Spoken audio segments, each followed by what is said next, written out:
What is going on, everybody in the Who Dat Nation? It is the one and only Who Dat Davis here for you. And as always, if you guys don't know, you will know that over here we bleed black and gold until we are dead and cold. And thank you guys very much for checking out this edition of the Black and Gold Breakdown podcast.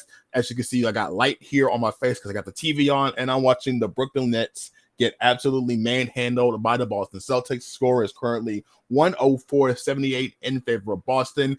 And I don't watch basketball all that much, but I had nothing else going on TV. So I figured, why not? It's still sports, you know what I mean? And I figured I might as well go ahead and try to educate myself just a little bit on the culture of basketball. And so far, yeah, I'm not impressed with what the Brooklyn Nets are doing.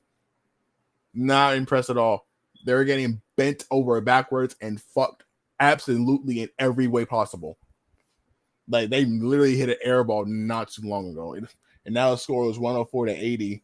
Boston driving, three-pointer, off the mark. So we'll just have to see what happens from there. But like I said, thank you guys very much for joining in. This is not going to be a very long stream compared to yesterday. It's going to be around 30 to 40 minutes. I just want to get, the main talking points out there, and then I'll probably go into more length and detail about it over the course of a weekend as I'm writing my article for League of Justice. By the way, if you guys want to support me, please go support leagueofjustice.com. League of Justice is a website where where law impacts the world of sports. So you're a football fan, a basketball fan, a baseball fan, a hockey fan, no matter what sport you're a fan of. If you guys want to know more about the law and how it impacts the world of sports, go check out leagueofjustice.com. Okay, I have my own exclusive column over there. I'm going to be writing another article soon about what this means for the Saints in terms of Dennis Allen being the head coach, what's going to be different, and the state of the NFC South. We got some juicy stuff going on over there in Tampa Bay. We're going to be talking a little bit about Carolina, a little bit about Atlanta, as well as talking a little more in length about the Saints, because you know how I roll over here on this platform. But all this wouldn't be possible without you guys' support. You guys have been hitting that subscribe button as of late. We are now at 1.33 subscribers. We are one step closer to hitting 1.4K. I really appreciate that so very much. You guys are doing your awesomeness, so I'm going to continue doing my part and make sure to give you guys the best content possible, right? So with that being said, let's officially get into the main talking point of why we're here and why the header is the way it is what does Dennis Allen have to do to be a successful head coach for the New Orleans Saints?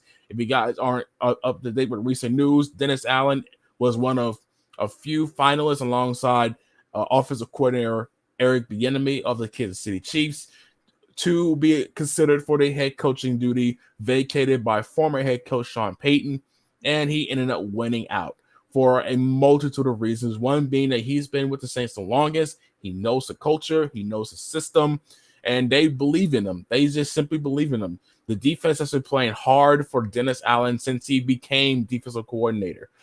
And they really took off as a top 5 defense in 2017. Dennis Allen is a reason why the Saints were in playoff contention until the very last possible moment in this past season because of what that defense was able to do, despite having some injuries, despite having some mass COVID cases on 3 different occasions. So I believe I'm all for Dennis Allen, right? I believe he's going to do okay. I'm still going to keep my expectations low.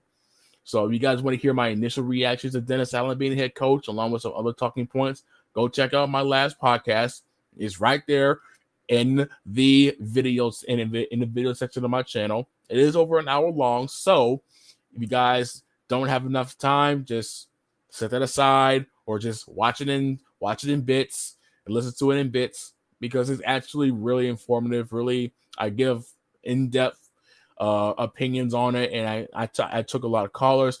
I'm not going to take any callers tonight because I did that yesterday, but the next time I go live and there's some major news I want to cover, I will be opening up the phone line. So with that being said, let's get into what Dennis Allen needs to do to be a successful head coach for the New Orleans Saints. It's officially time to get down with the breakdown.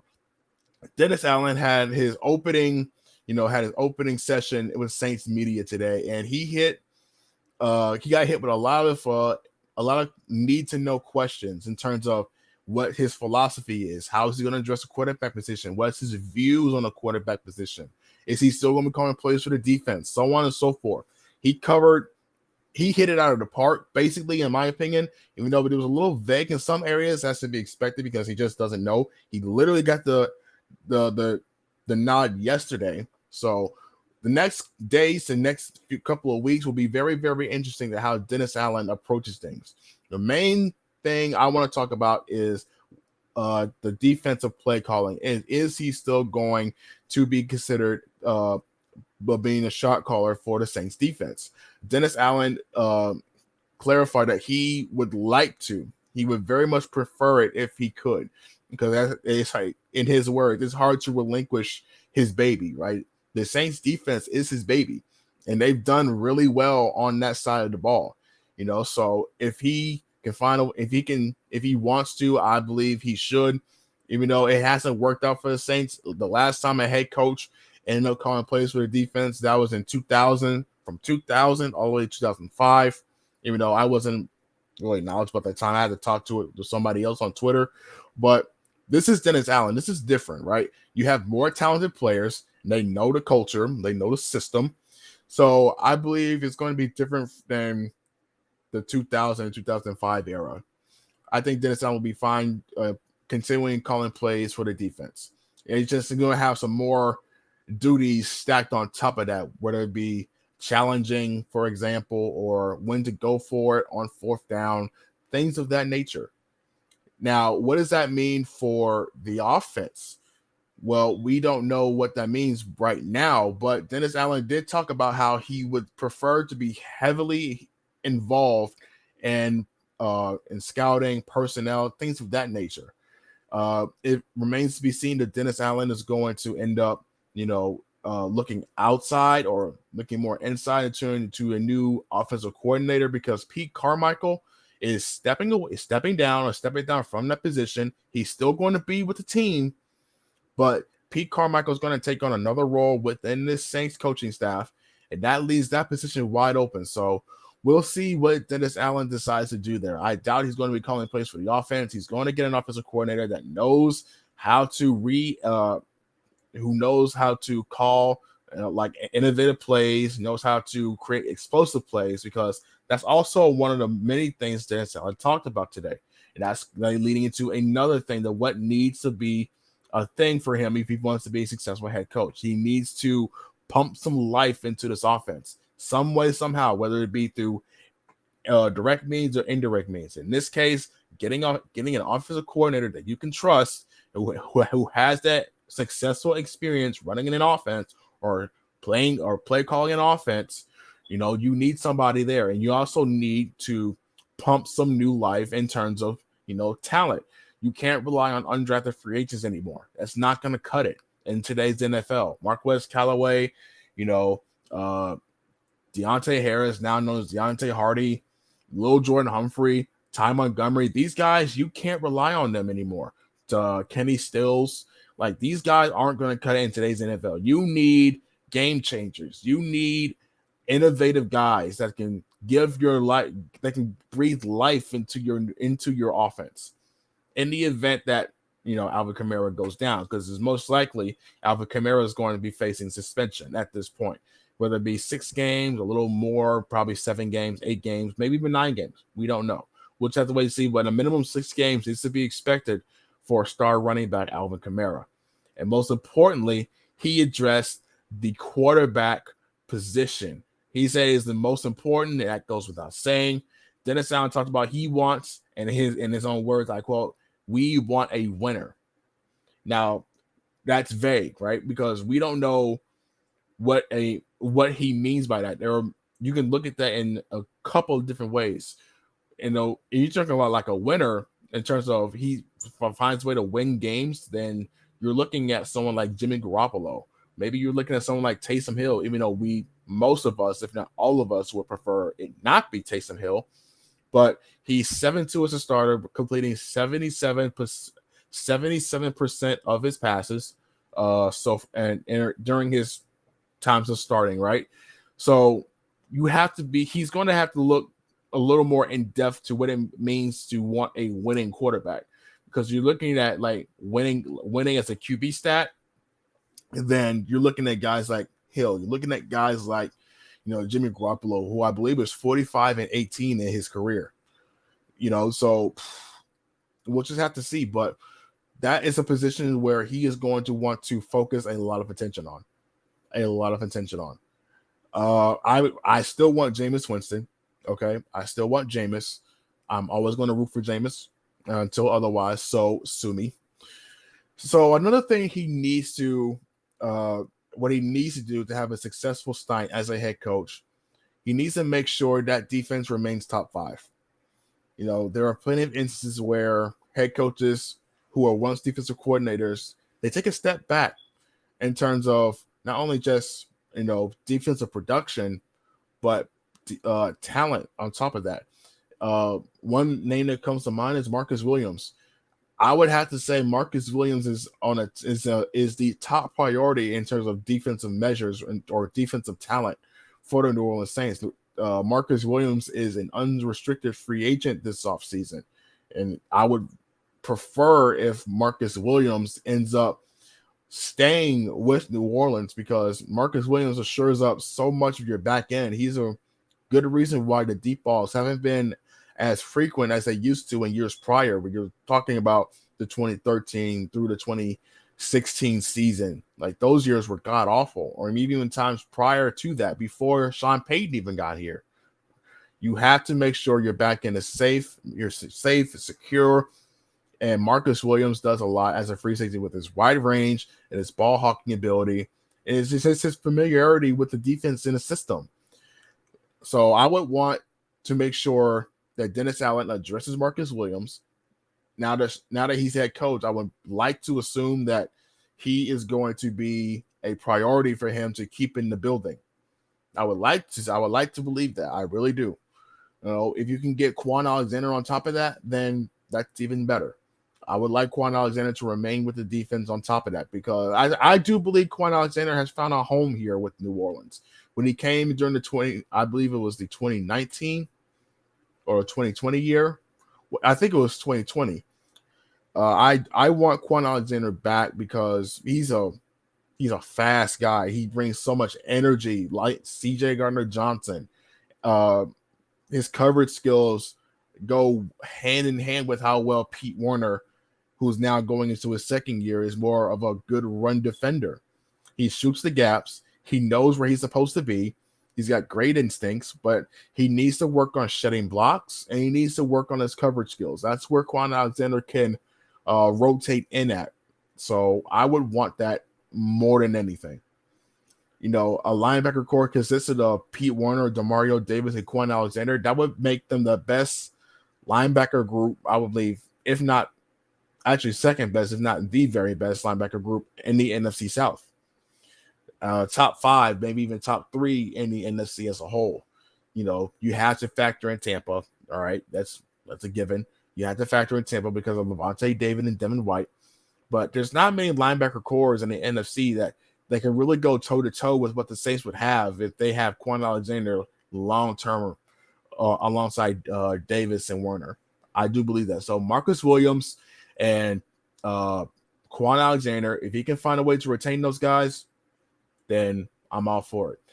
Another successful feat he needs to pull off as a head coach, how to manipulate the cap.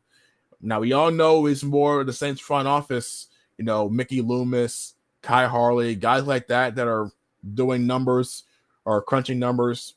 But it's Sean Payton had a hand in that to some varying degrees. Sean Payton would always tell Mickey Loomis what he wants and who he wants, so on and so forth. And he needs to have a similar type of vibe. It's that similar type of relationship with Kai Harley and Mickey Loomis, and help them to get underneath the cap, as it were. Currently, they have many different ways of where they can get underneath the cap without cutting a single player. And if they can do that with Dennis Allen, then that's a good start in and of itself. I see we got Rudy. What's going on, Rudy? Rudy asks who will be our DC now. Dennis Allen talked about he would prefer to continue calling plays for the defense, and I believe that's a smart move. When you've had as much success with defensive play calling as Dennis Allen has, with multiple years of having a top 5 defense, you would want to keep doing that for as long as possible.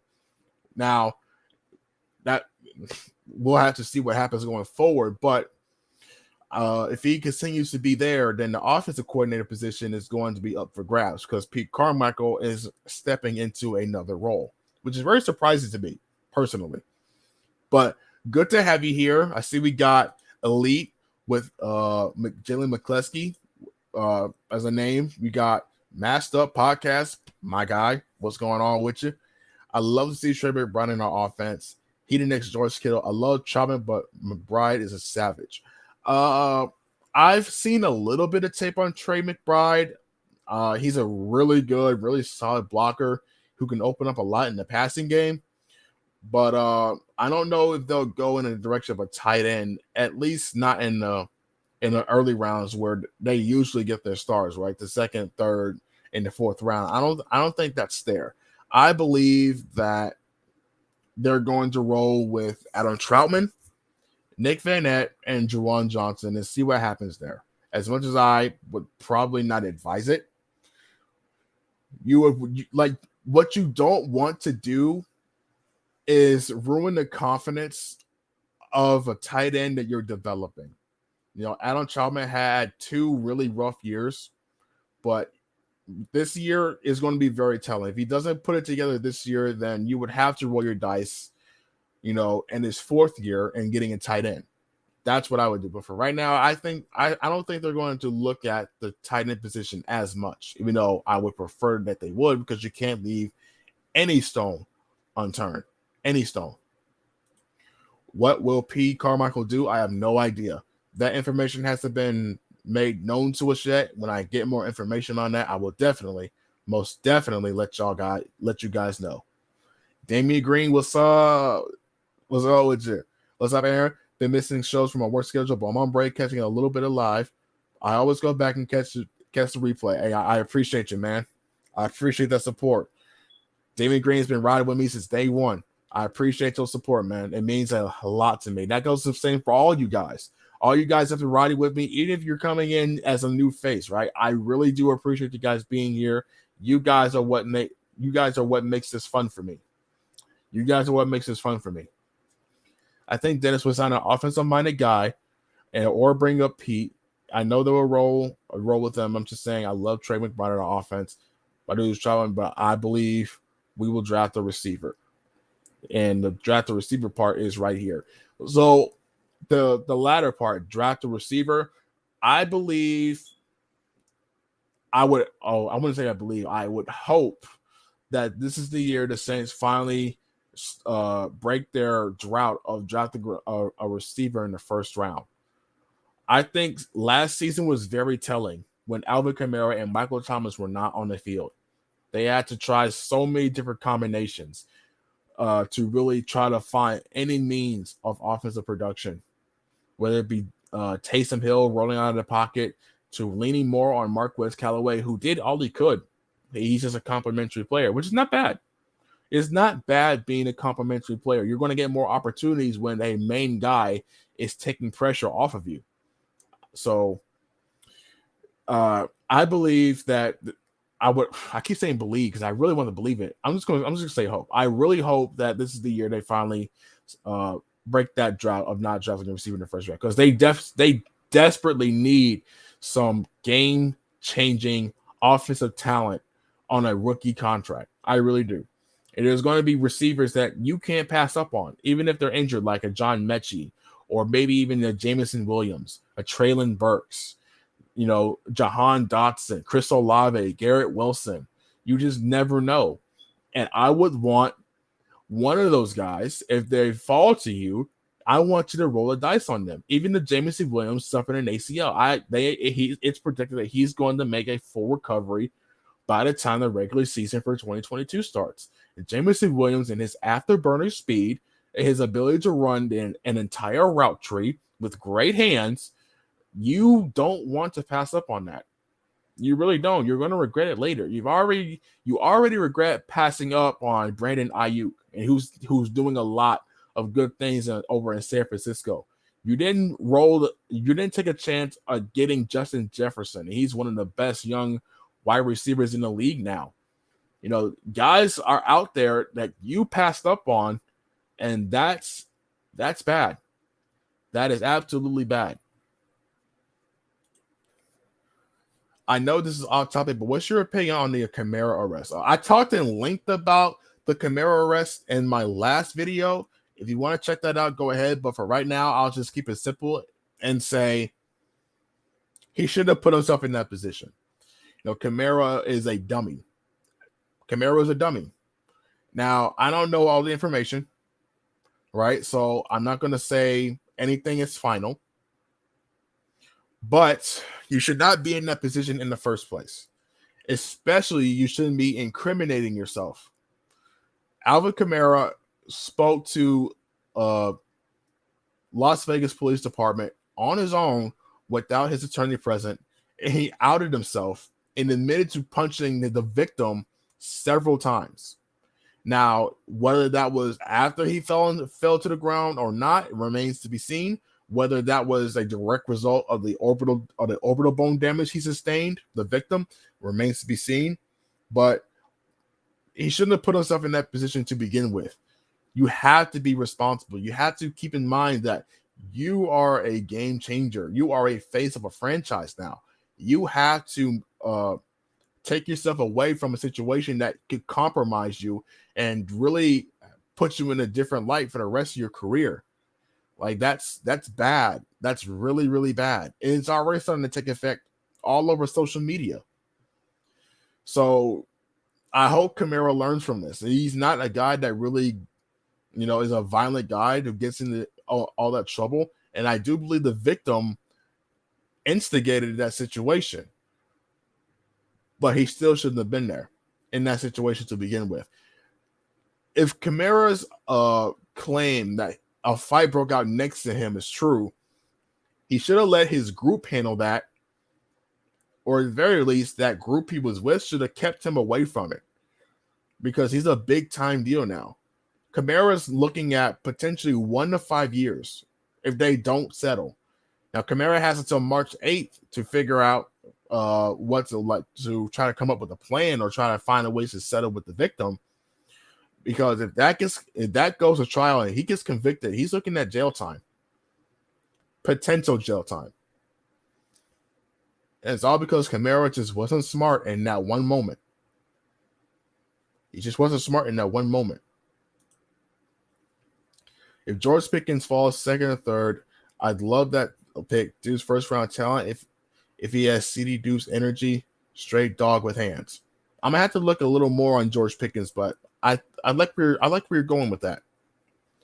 Would you say that he was at the wrong place at the wrong time? Absolutely. Absolutely. Well, I wouldn't say wrong place, but definitely the wrong time, because he was leaving. He was getting onto the elevator to go home. He was getting onto the elevator to leave, and it was just wrong timing. Just bad timing. Because if he would have waited just a second more, like say he only shoved him, say that he only shoved him, right? Then all he needed to do is just hold him off and wait until the elevator closed, and then he's home free. That's all. Like, if that guy's talking crazy, then not let him talk crazy. Like, everybody is so quick to go to violence that it doesn't even need to go to violence. Like, personally, if a guy's going to talk crazy, then that's all fine and dandy. I'm gonna wait until a guy throws hands before I flip a switch, because personally, I am a contributor for League of Justice, right? I am a contributor for League of Justice. If you don't know what League of Justice is, it's a website where law impacts sports. I write articles there. I'm about to start getting paid there, for the contributions that I'm putting out there as a freelancer, right? I don't want to jeopardize what I'm doing to better myself end my tenure there with League of Justice just because I wanted to stoop down to someone's level and throw hands first, right? So if I'm throwing hands, it's going to be in self-defense because there's no amount of conflict out there that's worth jeopardizing my future. That's worth jeopardizing my potential career or what I want to do going forward in life. It's not worth that unless I'm self-defending myself. You just have to think more. You have to think. So that's all I got to say on that. If you guys want a more in-depth like type of answer, then I would look to the video I did yesterday talking a little more about Alvin Kamara. Now we're going to talk a little bit about the NFC South and what's going on there. Starting with Tampa Bay, it looks like Rob Gronkowski is looking to show interest in playing with Joe Burrow. He went public with a statement somewhere where he was doing an interview or talking with somebody where he said if there was anybody he would want to play with outside of Tom Brady, it would be Joe Burrow. So that's very, very interesting. So if that is the case, and he does end up going back to the AFC conference with Joe Burrow, then the Tampa Bay Bucks are going to be in even more trouble than they already are. Because right now, Tampa has the most unrestricted free agents of the NFC South with 28 total. A total of 28, including Alex Kappa, Ali Marpet, Jordan Whitehead, Carlton Davis, and Ndamukong Suh, Jason Pierre-Paul, Chris Godwin. The list goes on. Tampa's in trouble. Like they went 2 years of relevancy, and now they're looking to be bottom of the barrel once again. And honestly, they deserve it. Those Tampa Bay fans were annoying as hell. So it remains that I still believe they're going to be a little competitive, right? I think Tom Brady instilled a new culture, a new philosophy within a locker room. To be fair, they're still going to have Bruce Arians. I do believe they're still going to have Byron Leftwich. I think they lost a linebackers coach to the Jacksonville Jaguars recently. So remains to be seen what happens there with Levante David and Devin White. If their production ends up suffering because of him no longer being there. But overall, I'm not optimistic. And I wouldn't be optimistic if you're a Tampa Bay Buccaneers fan. But hey, at least you guys won a Mickey Mouse Super Bowl, right? Now, what about the Atlanta Falcons? The Atlanta Falcons are poised to surprisingly be one of the best teams or be the best team or be the most favorite team in the NFC South right now. And that's purely because of consistent coaching. Like they have a sturdy head coach. They have Terry Fontenot as their GM, right? And Terry Fontenot is really good at scouting for talent.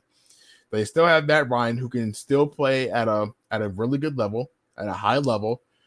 But Kyle Pitts is going into his second year, more of a veteran. I do expect for the Atlanta Falcons to extend Cordero Patterson, because Cordero Patterson was used in ways similar to what you're seeing right now in Deebo Samuel. I think Deebo Samuel is being used in that way because of what Cordero Patterson has paved the way for wide receivers to do. That's just me. So I do expect Cordero Patterson to be extended by the Atlanta Falcons. You've got AJ Terrell, who had a really, really good year. I think he was snubbed as a Pro Bowler. Your offense, all you need in terms of drama. I wouldn't even call it drama, but in terms of controversy or issues or concerns, however you want to use it, that the Atlanta Falcons have right now, outside of just having a really bad defense, is Calvin Ridley is rumored to be open for trade. Calvin Ridley had a really good year when Julio Jones was there, playing as a number one wide receiver. But this past year, he ended up leaving or stepping away from football due to mental health reasons. And I think ever since then, talks of Calvin Ridley being open for trade has really started and heated up over the last couple of weeks. So we'll see what happens there. But if Calvin Ridley is up for trade, that's very, very interesting. It honestly is very interesting. But that's really the main two issues there: defense and Calvin Ridley trade talks, because that would mean they are going to be in the market for a new young wide receiver. And the last thing the Saints need right now is having another hungry cat inside that Atlanta locker room. That I don't need that on my conscience. I don't need that on my conscience. I really don't. Now, what about Carolina? Carolina is in the second worst situation, period. Period. I believe that, period. Starting with their head coach, Matt, I've sat here on this show and said Matt Rule is not the guy for them. And I still believe that. And it's showing why. Matt Rule is just too wild. He's too unpredictable. He's more of a college coach than an NFL coach. I've never believed in Matt Rule, period. And I still don't. And until Matt Rule leaves, I don't see the Carolina Panthers ever being a playoff contending team. That's just how I feel. And until he proves me otherwise, that's where we're at with Matt Rule. Their offense is Now, the receivers are still solid. They still got DJ Moore. They still got Terrence Marshall, who was only drafted because of pettiness. You still got Robbie Anderson to his new deal, who was recently extended. You've got, but you got issues with your offense in terms of your offensive line and your quarterback. Who are you going to have rolling at your quarterback spot? Are you going to roll with Sam Darnold, or are you going to go into the draft and pick up a young guy, such as maybe a Matt Corral, or maybe a Kenny Pickett, or maybe even a Malik Willis? One of those guys. Who knows? Though they have to figure out their quarterback position or quarterback situation, just like the New Orleans Saints and the Tampa Bay Bucks. Their defense is still pretty solid. I'll give it to them. I do believe they're going to give Hassan Reddick a new deal. Hassan Reddick was awesome opposite of Brian Burns. Like, he wrecked shop on that 1-year deal. He proved himself. Extending Hassan Reddick would be a wise move for the Carolina Panthers in their pass rush. Because without the pass rush, their back end can't be had. Even though J.C. Horn is going to be coming back, I would assume they're going to try and find some way to retain Stephon Gilmore, because he stepped in, I would say, pretty decently when he was there. Your safeties are looking pretty good, led by Jeremy Chin. Your middle of your defense with I would say, I don't know if it's Derek Jones. I don't know. That guy from Auburn. Big number 95 from Auburn. Whoever that guy is. And your middle of your pack defense, in terms of linebackers, right? You still got Jermaine Carter, I believe, who's an unrestricted free agent, but I think he's going to get extended. And then you got Shaq Thompson, who's really good in coverage. So there's things to like about the Carolina Panthers defense, but their offense, in terms of their offensive line, their quarterback, and their head coach, and it's too much of a mess for their defense to keep up with. Kind of similar, kind of like opposite, or maybe even similar to the New Orleans Saints. The NFC South is going to be up for grabs in a big way, if not the entire NFC as a whole, going into September this year. Maybe Aaron Rodgers stays with the Packers. Maybe Matthew Stafford stays with the Rams. And that's if he wins the Super Bowl on Sunday. If Matthew Stafford wins the Super Bowl on Sunday, they're going to give Matthew Stafford an extension. I think he's going to play out the rest of his career in LA if they win the Super Bowl. I genuinely believe that. Odell Beckham, we'll have to see what happens with him in his future. I think he's going to get a bag somewhere because he's showed that he can be a really good receiver still. He was just in a really shitty situation in Cleveland. Other contending teams, I would say, Dallas. It depends on what Dallas does. Maybe Philly. So let's check out the NFC North. Maybe the Vikings if they get the coaching situation right. Let's see who else. The Cardinals. I think the Cardinals are in a little bit of a loop because Kyler Murray has had drama has had a lot of drama as of late with the Arizona Cardinals. He removed all brands of the Arizona Cardinals from his social media. Most recent one being his Instagram. He removed all monikers of the all monikers, all monikers. It's crazy. It's mad crazy. All right, let me read a couple more comments here. Then we're going to go ahead and get up on now, and then I'm going to take a nice little snooze. But once again, thank you guys so much for being here. Let's check out some of these comments and give it a little bit of a talk. Dennis Allen giving us an MT update was nice. I can't wait to see update, shut the haters up, and make everyone remember who the best in the league is. Absolutely. Michael Thomas has been showing obvious signs that he's ready to make this comeback for a while. And it was pretty evident that the issues concerning he and Sean Payton were long since resolved, even before Sean Payton decided that he was going to step down. So having MT back is going to be so nice. It's going to help this team out in a monumental way. So I'm very excited to see MT back for potentially a full season again. How do you think we're going to operate, bro? Sorry I'm late. How do I think the Saints are going to operate? I think they're going to really invest in the offense this year. I think we're going to see a offensive dominant draft from wide receivers to maybe a young tight end. That's a iffy one because of what I said earlier. Maybe a new offensive lineman for potential replacement for Teron Armstead. Probably even look into free agency. There's going to be a couple of names out there from Mike Williams to Jarvis Landry. I would really like Jarvis Landry as a number 2. He can be a really solid number 2. But I do believe we're going to get a running back on top of that, especially even before the Kamara incident. But now you're going to have to address the running back position. I think they're going to address that position more so in the draft than in free agency because Mark Ingram is getting up there in age, and I don't think they're going to retain him after his contract is up in 2022.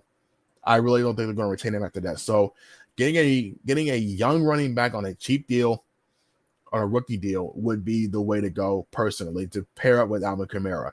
If the 49ers can have success getting a running back in a later rounds, in like day 2, maybe even day 3, then so can the Saints.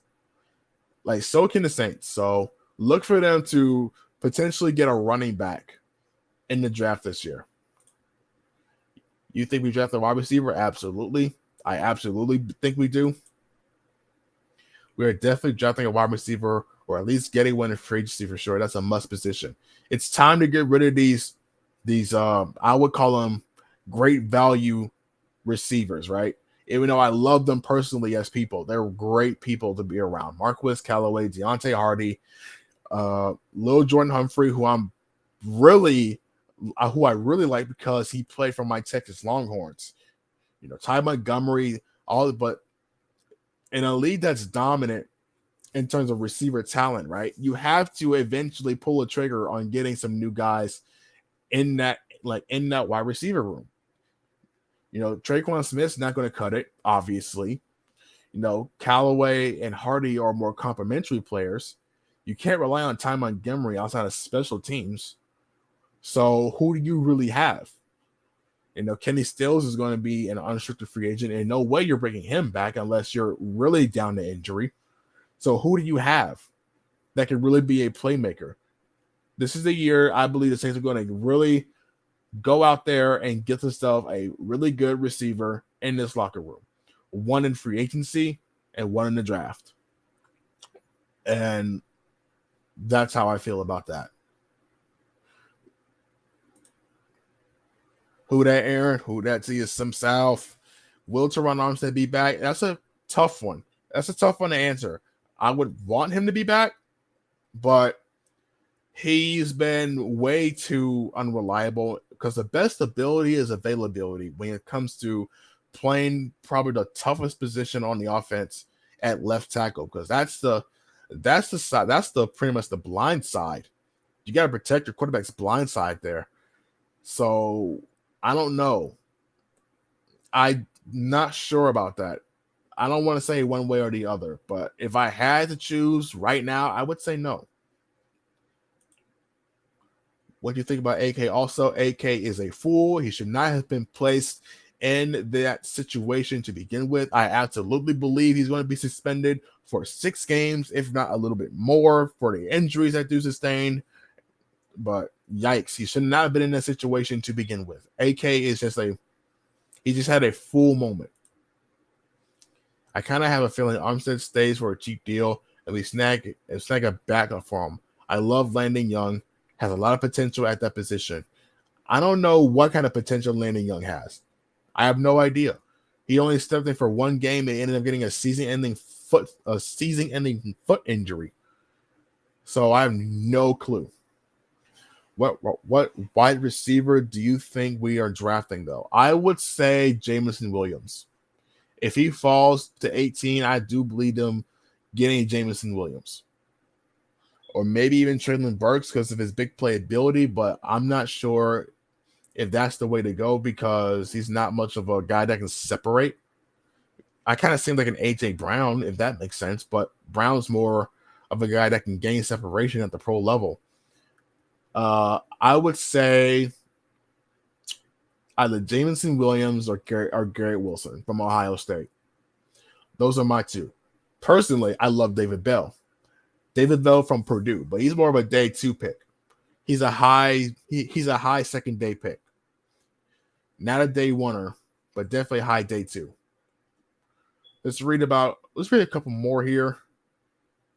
Let's take a couple more here. I think Burks won't be available at our pick 18. I think Olave will be, and if he is, I believe we draft him. MT would love that pick. I think he would too. He loves his Buckeyes.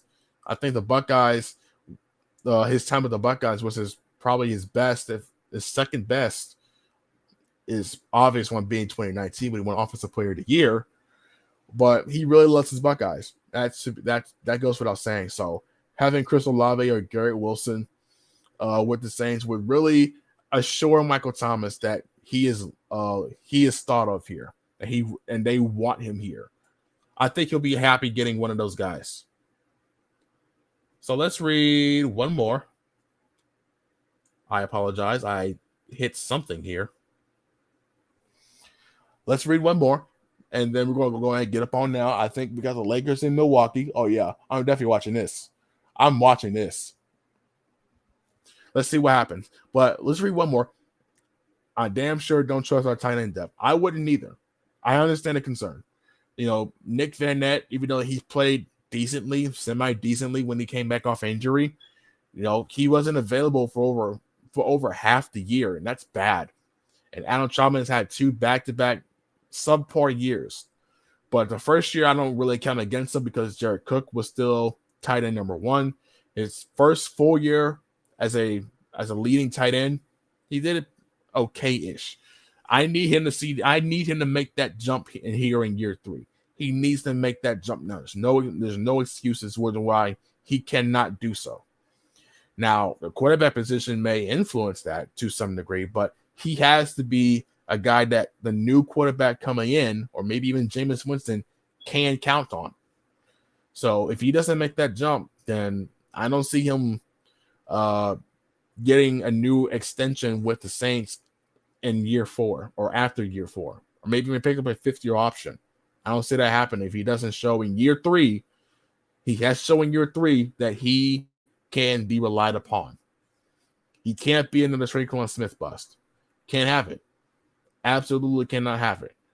But that's it. That's all for today's episode of the Black and Gold Breakdown podcast. I appreciate everybody that tuned in. I see some faces that are not familiar to me, which is awesome. I love new faces. I love new faces in here in the chats. You guys are awesome. Bless you, bless you, bless you all. Next time when I go live, I will be talking a little more in depth about the NFC as a whole, not just the NFC sub, but the entirety of the NFC. I will be going through, all the divisions, the NFC East, the North, and the West, and my thoughts afterwards about the Rams and the Bengals Super Bowl. And for right now, I will say I think the Bengals are going to win. because the Rams defense is sorry as hell outside of the pass rush. And I think even with the pass rush, Joe Burrow is not going to be rattled.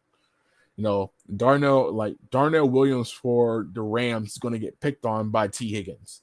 I really do believe that. But Jalen Ramsey versus Jamar Chase is going to be a must watch. I really do believe that. But that's all for next time. I hope you guys enjoy the rest of your night. I'm going to watch this game between Milwaukee Bucks and the Los Angeles Lakers.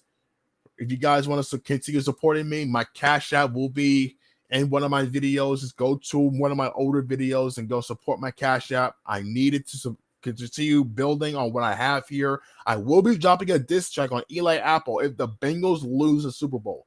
If the Bengals lose the Super Bowl, I will be dropping an Eli Apple diss track. So make sure you stay tuned for that because it will be a fun time. A fun time. I will have that ready. So we'll just see. We'll see. If they lose Sunday, I'll be dropping it either that following Monday or Tuesday. But you guys enjoy the rest of your night. And as always, if you guys don't know, you will know that over here, we bleed black and gold until we are dead and cold. Holla,